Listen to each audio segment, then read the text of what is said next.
Hey, what's going on? Once again, back again for another video with BTI, Best Tech Imaging. It's your brother Larry Griggs, Willie L. Griggs, RTR, ARRT, registered radiology tech for 41 years.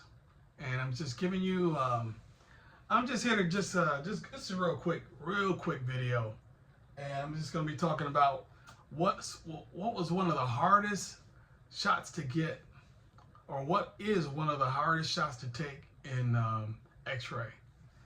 And I mean, there's a bunch, and there's other factors that come into play. I mean, there's body habitus, there's if the patient's ambulatory or not, there's mental status. I mean, there's pediatrics that are too hyper and scared and nervous and won't hold still. There's a lot of different factors that come into play. But as far as from a technical standpoint, I believe one of the most difficult shots that you have to take, that you have to try to get as an x-ray tech, would have to be your surgical lateral hip. That's one way of calling it. Some people call it Dan Miller's hip, cross table lateral hip. And there's just different ways to do it. And one way in particular that I kind of mastered, but it involves a whole lot of technical factors, but it makes the shot look so great. But I believe that's one of the most difficult shots in x-ray to get if done the right way. And I've seen many techs over the years. I've seen them take this shot and just I mean, it just doesn't look that great at all. They just kind of nonchalant about it. And let me see if I can break it down to you. It's hard to break it down without having the right diagrams. And when I get a little more advanced, and I'll break it down to you the right way like that. Right now, I just got to give you a description. Okay, so basically, I can use, let me see. I got some props I can use. Okay, what I got here. Okay. I can simplify it right here. Say this pin is your leg, your hip. And say this pin right here is the x-ray beam, right?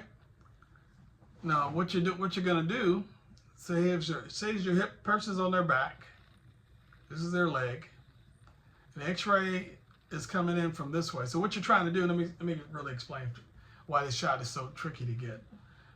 This is mainly, most of the time is done from with a portable x-ray machine, or you may do it in an x-ray room depending on your setup or whatever, but it's primarily done in a trauma environment, trauma situation. So let's take it from the standpoint of a trauma situation, right? So a patient comes in, they had a fall, they're in a car accident, something like that, and they got some pain in their hip and they can't move their leg. So first and foremost, because of the potential problem, and they could have a hip fracture or along the neck of the hip, you want to keep the leg straight, and and if there's a suspected fracture, you're not going to move that leg at all. One thing, they're going to be in a lot of pain. But another thing is, you don't want to dislocate or sublux the alignment of the hip if there's a potential fracture. You don't want to cause any shift that could make that get out of alignment even more or cause more problems, right? So you don't want to touch that leg at all, for one. Okay. Now, the angle you have to come in is real standard. Okay, you know your groin, where your groin is. Everybody knows where the groin is. Say this is the groin area, right? This is the leg. Say this is the right leg. We're coming in, the groin will be our focal point. So the groin, where the hip where the fold of the skin comes down at this angle, you want to use that line as your center line. So the leg's straight, but you want to come in at that angle. It's almost like a 45-degree angle. Now, here's where it gets tricky. This can be tricky. The detector has to be perpendicular to that 45-degree line. So you're going to have the detector straight up. Say the detector, let me see what I can use as a detector real quick. What can I use that's flat? Something flat. Something flat? Anything? Anybody? Any volunteers? Okay, let's see. Well, great. I found a picture of myself. I think I was like 7 or 8 years old. Can y'all see that? At a birthday cake? Yeah. Well, this will do right now. Okay, so this is a detector. Okay. So the detector, the plate is going to be 45. It's going to be perpendicular. Perpendicular, for those that don't know what perpendicular is it's basically straight, up and straight, a straight angle, right? So you're going to have this, that's just jargon, just X-ray tech jargon. Okay, so now you're going to have I'll just say cassette, all right? The cassette's going to be straight with the angle of the groin that I mentioned before, 45-degree angle. The X-ray tube is going to be, X-ray alignment tube is going to come in along that little crease of the groin, boom, and you're going to line up that way, right? Now here's the trick. Here's the trick. The trick is you're taking a shot. You got two legs. You got two legs, right? And you want to just see a side view of the one leg.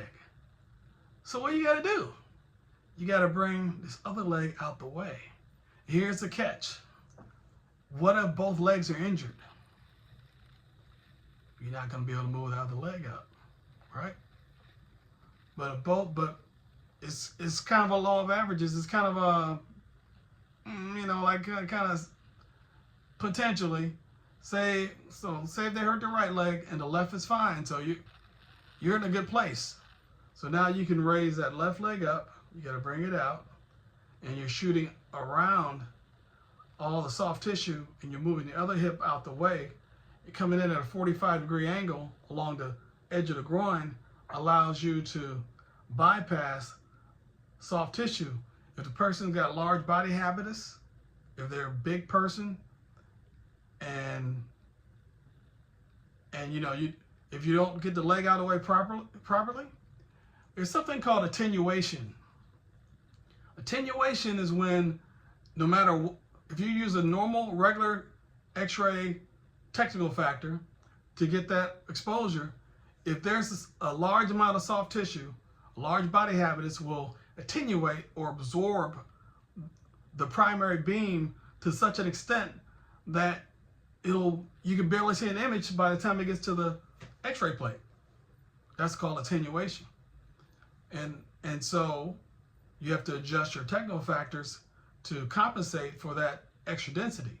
So it's kind of like if you have a big sponge. I used to teach this in class all the time for first week students. If you have water, right? You have a sponge, and the sponge is dripping down. The water is dripping down to the sponge, and you have a bowl underneath the sponge. And if there's thick sponge, and you have some water going through, like say a regular normal stream of water, what's going to happen to that water? It's going to be absorbed by that sponge, and by the time it may get through a little bit, right? If it's a thick sponge, maybe a couple of drops get through. So that's how X-ray works.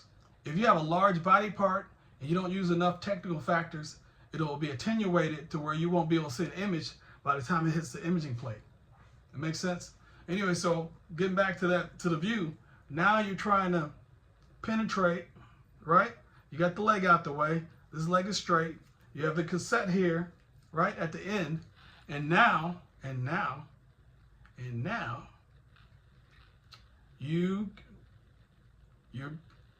that's just half of it. I ain't really go into more details.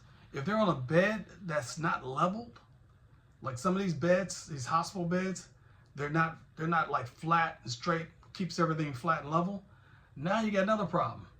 If the patient has a lot of weight, they're going to sink into the bed. So now you've got, when you're shooting straight across like this, you have a patient that's sunk into the bed. Now you won't be able, you're going to get part of the bed blended in with the anatomy, and you're going to get a real bad image, right? Okay, and you see where I'm going with this? It's, yeah. And I haven't even touched on all the other aspects of this. Okay, so now you got, and then your distance has to be a certain amount to where you're not too close or not too far. So that's usually between 44 inches source to image distance, or maybe about, in some cases, 50. Some cases 50, depending on how big the room you're in that you're trying to x-ray in. And then there's another thing. You gotta have that cassette at the correct angle. You gotta, okay, so cassette, let me see if I can illustrate this for you here with my 8-year-old birthday cake. This is from the 70s, y'all. This is, yeah, that's me with a big old smile. Anyway, so now we gotta make sure this is at the correct angle. Has to be up high enough, because what you're doing with x-rays is nothing you're gonna do with x-rays. It's almost like we're almost like magicians. You know, we're not magicians, we're technologists, but it seems like magic sometimes, because what you can do is what you can do with x-ray is you can have the imaging plate way over here, and you have enough distance to reduce the magnification, because the farther you are from the imaging plate, the more magnified the image is going to be. You know, I could demonstrate that with a bunch of different things, but one way to do that is to take a flashlight and just put it on the, let's see if I can do this real quick. Okay, so take a flashlight. I don't have anything to, okay. Can y'all see that? Okay, you see this? You probably can't see my shadow. Yeah, I can't really see that well either. But I digress. I'm getting off topic a little bit. Okay, so let's go ahead and go back to what I was talking about. So now, after all of that, you get the leg in the right place, you get the cassette in the right place, you have the tube in the right place, you set the right technical factors so that you get a diagnostic image, right? And so with all of that, there's some things that can help you. There's been certain situations where you have to hold the cassette. Someone has to hold the opposite leg up, the leg that's not injured. Someone has to hold that leg up and bring it out a little bit so it gets away from the injured leg. Someone has to hold the cassette, right? And someone has to shoot the x-ray, right? So basically that's one person holding the leg, one person holding the cassette, one person shooting the x-ray. So that's 3 people that you could potentially need, right? And then on top of that, if it's trauma, you need someone else to help you roll the patient. You may have to elevate them away from the mattress, because if they sink into the mattress, then they're going to blend in with the soft tissue, and you may not get the proper centering to get the hip from that view at the correct angle, right? So sometimes it helps if you have an extra board, like say like a CPR board, put it underneath the patient, gets it perfectly flat, and it allows you to get a better angle. So the point I'm trying to make is that this can be a very difficult shot to take, right? A lot of techs will try to avoid doing this shot because they just simply don't know how to do it correctly, right? And this is a highly valued shot for orthopedics. Why? I'll tell you why. Because when you take the image from that angle, say this is the anterior, this is posterior. With the laying on their back, of course, this is going to be the anterior and posterior, say the hip, right? So what orthopedic doctors want to see, they want to see if there's any anterior or posterior dislocation or subluxation of the hip joint. If there's a fracture, what angle the fracture is at. You're going to automatically do a view from the top, which is anterior to posterior, or AP in our jargon, right? So you're going to do that automatically. A lot of techs, I've seen them try to take shortcuts. They won't take you need to take a pelvis shot too, a full pelvis shot. The most emergency rooms will order that, but I've seen some situations where the nurses or doctors or whatever, they may not even be aware of all the views they need. They'll just order a 2-view hip. And a lot of techs, I'm not saying all, a lot of techs are irresponsible, and they'll just say, because they just don't want to work that hard, they'll be like, oh, I'm just taking these 2 views because that's all they ask for. But you got to put yourself in a different perspective. See yourself from looking after the patient, looking out for the doctor, and looking out, showing that you have the professional knowledge in order to do the right things.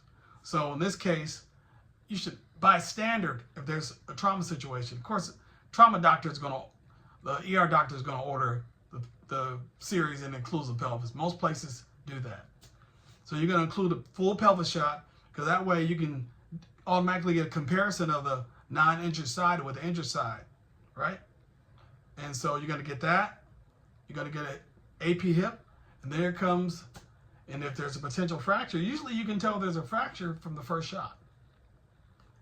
You're like, oh, this is fracture. So that gives you a little heads up on how you proceed to take care of that patient. But like I said, y'all, I went a lot longer than I thought I was going to go. But that is one of the most difficult shots you're going to have. Primarily because, so like I said, the Dan Miller surgical lateral hip view is kind of a trauma view. It's going to be one of the most difficult shots you have as a tech because there's so many different things that go along with it. Now, there's some things that make it easier. If the patient's in an x-ray room, more of a controlled environment, and you've got other techs around, and it's going to be a lot easier and a lot more higher quality than you would in a portable. But anyway, that's all I got for y'all. I went a lot longer than I should have. Hope you got something from this. Seasoned techs, new techs, people that want to possibly maybe even get into x-ray one day.